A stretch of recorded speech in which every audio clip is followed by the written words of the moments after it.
It's time now for Smart Charts, where we look at timely topics through the charts. And this week, I am joined by the great Ari Wald of Oppenheimer. And you have been a bull for quite a long time, correctly so. And even with last week's volatility, you remained bullish. Talk to us about your chart here for the S&P 500. I love when people make comparisons to previous time periods. That's right. The key takeaway is this is still a healthy uptrend. In fact, we see a lot of similarities between now and what the action in 2017. And here's why.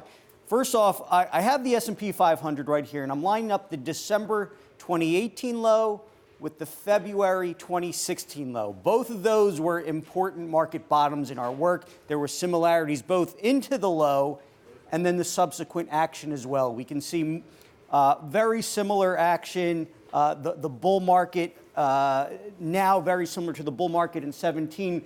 If we were to line it up duration-wise, we're at about March 2017. And through that, you had these checkbacks to the 50-day average, another checkback to the 50-day average. This is healthy bull market action. I think, if anything, what's so telling here, Abigail, 3% market pullback, how quickly the sentiment changed and turned on that pullback. Yeah, it's pretty amazing. And I said I wasn't going to ask a question, but a very quick question. We don't have it on this chart, but the RSI, because you have taught me that it's not an overbought RSI, but it's lower highs. I think we have lower highs. So will you get super bullish if it makes a new high? I'm so glad you brought that up, because that's another similarity to here.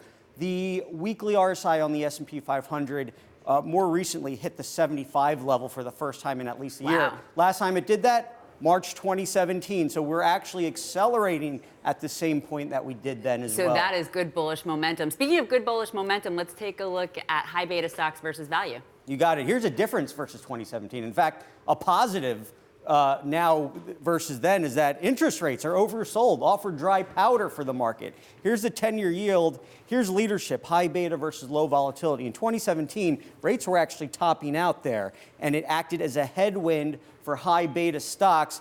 Now it's the opposite situation. You got the 10-year trying to base at 1.5%.